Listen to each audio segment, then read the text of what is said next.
Hi, this is the Simply Solving Complexity podcast. I am April. I decided to sit down with smart individuals from various industries and understand the complexity that they're faced with in their personal life or professional setting or are assisting others to solve for.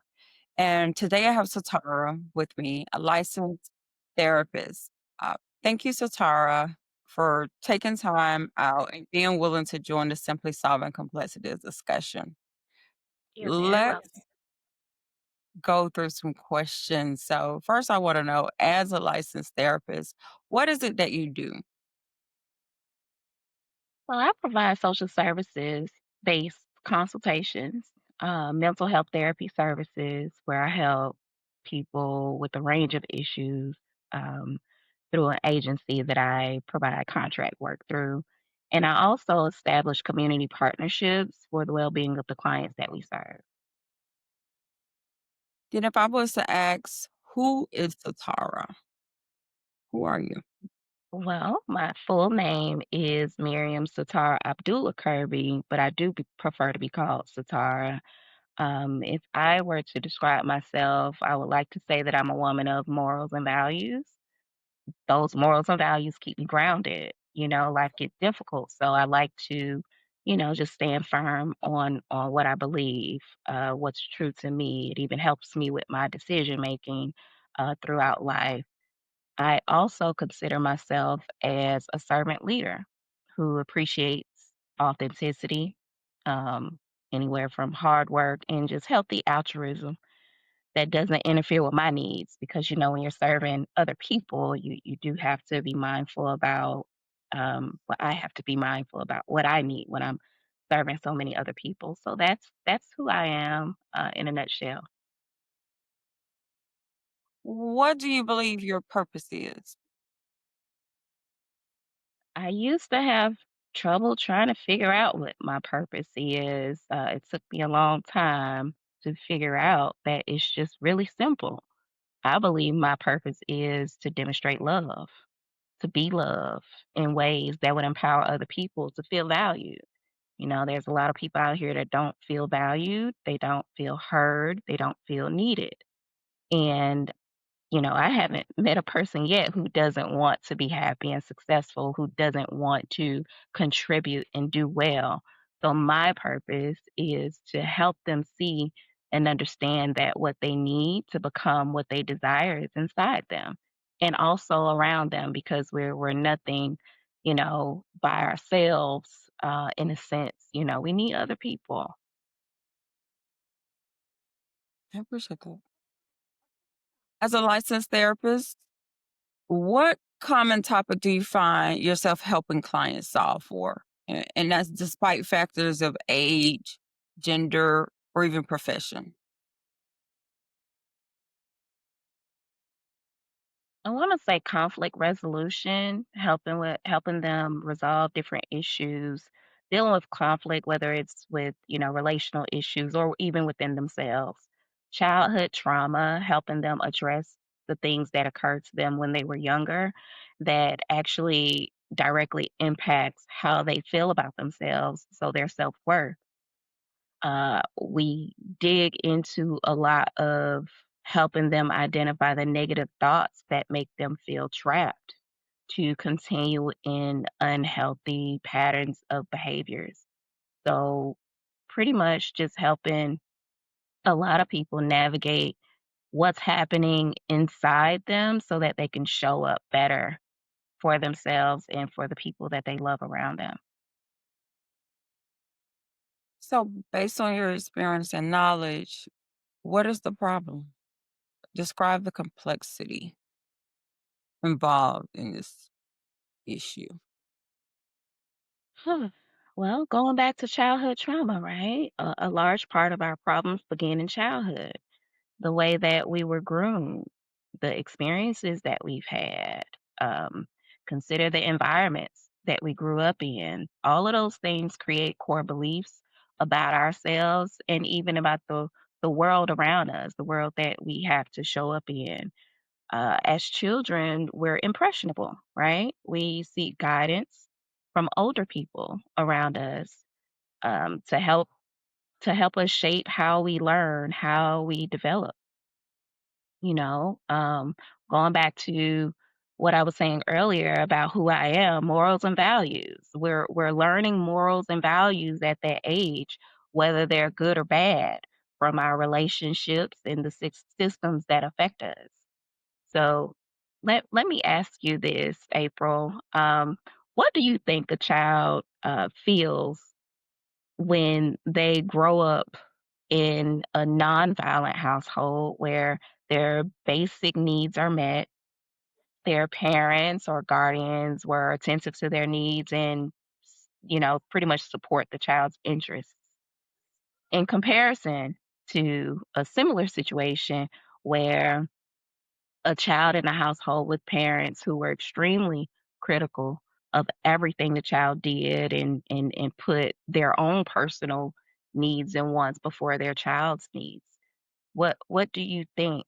How do you think that child would think of themselves? How do you think they would feel? I think that first child will be more self-aware, not so afraid to make uh, decisions that may be looked at as a failed choice. Not afraid to fail. Um, be much more empathetic, I would think, with others versus the second Mhm. kid that you described. I would imagine that they'll be very self-critical, and judgmental towards himself and even others. Constantly questioning, "Am I good enough?"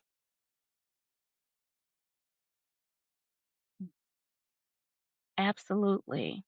So when children feel genuinely seen and heard, when they feel supported, they have confidence within themselves. They show up in the world differently because they feel more secure about who they are becoming, in the world. They have that level of confidence. Um, I can't help but think about Maya Angelou's quote where she says that people will forget what you said, they'll forget what you did, but they will never forget how you made them feel.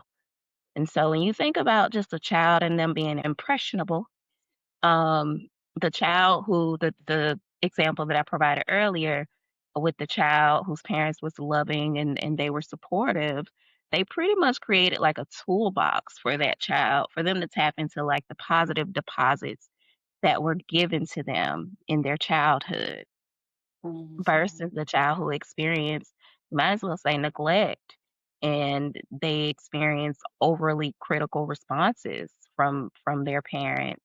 They would struggle to feel inadequate. They wouldn't feel safe. It's Mhm. usually around the ages of 7 to 8 where children, they form logical thought patterns that help them apply what they're learning and thinking to more concrete situations. That'll help them shape their identity and their perspective about the world around them.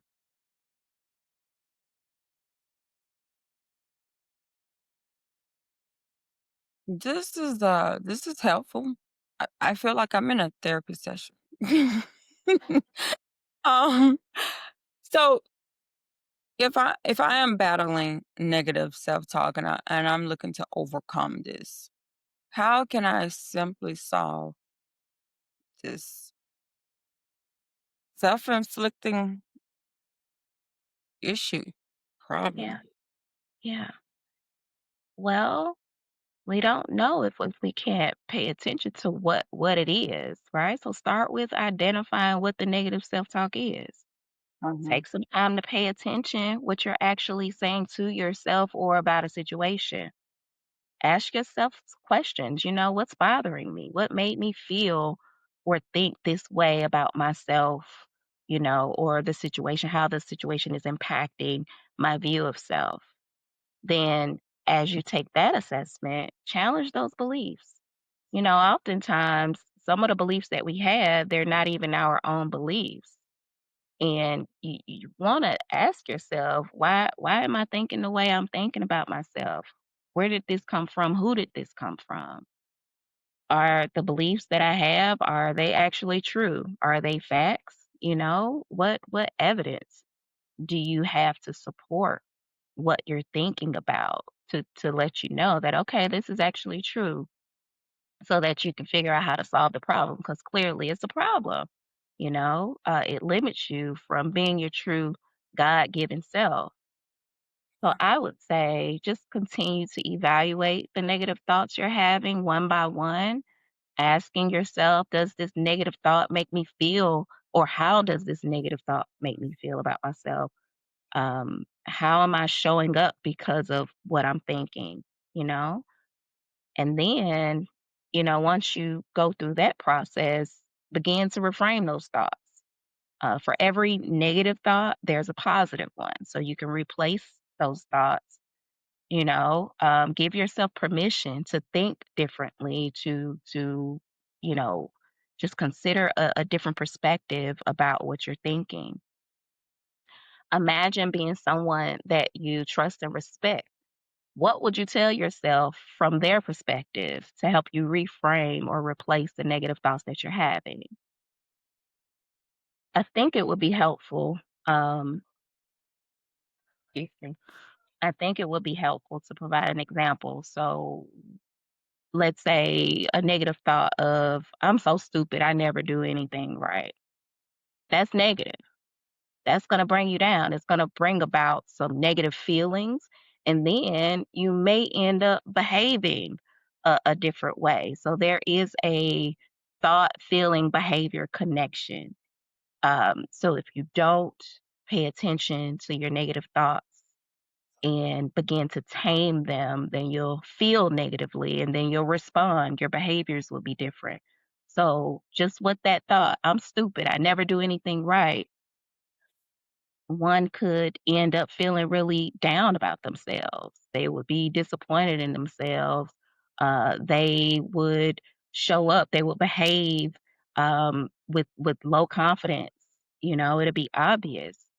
But if that same person were to change that negative thought and replace it in that moment, once it's identified, that replacement thought could be something like, "Well, I didn't do too well, but I did my best. My mistakes don't define me." You hear how powerful that sounds when you really replace the negative thought with something positive. It makes you feel different. It makes you feel empowered. It makes you be more compassionate towards yourself because your thoughts do not define you, right?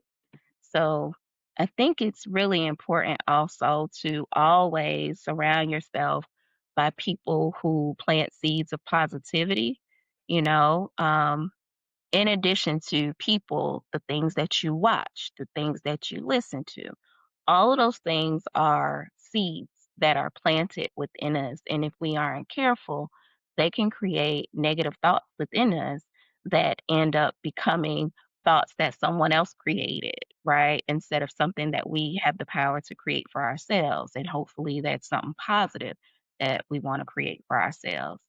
So being able to also find grounding phrases or affirmations that speak to the type of person you want to become, and just speak it on repeat. Always, just always making sure to consume yourself with more positive things than negative things. And practice is key. Just keep practicing and it'll get better with time. This is helpful. Thank you again for taking time out of your day to sit with me and share this information. I hope that this reaches someone and help someone, if it's just one person. Um, I appreciate you greatly and thank you for what you do with the human beings in this world. Just as you said at the beginning, everyone, I haven't met a person either that doesn't want to be happy, and don't want to be successful. And so I think ultimately we're all striving for the same thing, and everyone wants to be loved and be loved, right? So again, I say Yes. thank you. I have one question for you. Yes. Um, if you had the opportunity to use an iron or steamer, which one? Why would I have to pick between the 2? Can I just have both? You want both. Okay. Yes. Which one would you use first then? Um, Girl, probably the iron. I'm so old school. Probably just throw an iron on it. I was traveling and I was in New York and I was getting ready for a conference. So I pulled out my clothes and it was wrinkled. And so I called down and I asked, "Hey, do you offer iron or steamer?" And he was like, "Well, we have both. Which one you want?" And I don't know why, but I was just stuck. I was like, "Which one do I want?" So just curious. Knowing me, I would've said, both, and he probably would've been like, "Okay, what you mean both?" I would've been like, "Yes, both, please. Yeah. I'll decide after you bring it to me."